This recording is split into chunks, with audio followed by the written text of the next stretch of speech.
Allez, on va sortir le maquillage bleu, blanc, rouge si vous le voulez bien. On sort les drapeaux, la totale. On révise sa Marseillaise aussi parce que l'équipe de France de foot est à Rennes ce soir. Match amical face au Paraguay au Roison Park Catel. Et c'est un événement parce que les Bleus ne viennent pas souvent dans la région. La dernière fois, c'était il y a 2 ans et demi, un France-Albanie qui s'était terminé par un match nul, un but partout. Et à l'époque, le stade s'appelait encore le stade de la Route de Lorient. Alors, on n'a pas encore la compo pour ce soir, évidemment, mais les supporters rennais aimeraient fêter une dernière fois Benoît Costil qui a quitté le stade rennais pour Bordeaux. C'est vrai, ils aimeraient, nous aussi on aimerait, et Costil aussi aimerait. Clairement, là, c'est vrai que lorsque j'en ai entendu parler, je crois que j'étais le plus heureux de tous. Et c'est le premier match amical. Derrière, il y a Suède-France, puis France-Angleterre.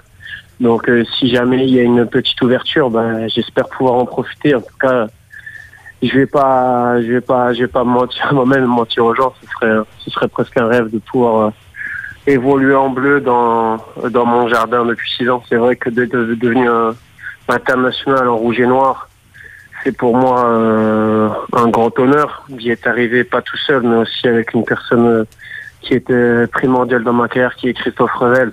Je dirais que c'est aussi sa victoire à lui et sa réussite, et c'est son travail qui doit être mis en avant par rapport à ma sélection, donc je dirais qu'on y est arrivé. Et à voir donc s'il y a une petite ouverture, comme dit Ben Costil, pour les 3 matchs qui viennent. Mais si c'est pas pour cette fois, soyez sûr d'une chose, Costil ne lâchera pas l'affaire. Il va continuer à bosser pour être au mondial en Russie. C'est vrai que je peux pas m'en cacher, c'est que c'est un vrai objectif pour moi, c'est d'aller déjà de se qualifier avec le groupe déjà, et puis ensuite de faire partie de l'aventure après avoir vécu l'Euro. C'était tellement fort qu'on n'a qu'une envie, c'est de pouvoir regoûter à ce genre de moment. Donc maintenant, clairement, un des objectifs de ma carrière, ce sera d'être présent en Russie. Alors les Bleus sont pour l'instant leaders de leur groupe d'éliminatoires pour ce mondial en Russie. 13 points devant la Suède, 10 points. La Suède que les Bleus affronteront vendredi prochain à Stockholm. Ensuite, il y aura un 2e match amical face à l'Angleterre. Et pour ces 2 matchs amicaux, on aura l'arbitrage vidéo. Oui, ce soir à Rennes face au Paraguay et dans 10 jours donc face aux Anglais. La vidéo a déjà été essayée en France. C'était lors du match amical perdu 2-0 face à l'Espagne fin mars au Stade de France. On s'en souvient parce que la vidéo avait bien changé le cours du match.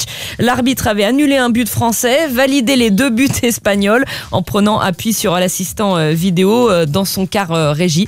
Donc voilà, avant on discutait des erreurs d'arbitrage et maintenant on discute de la vidéo.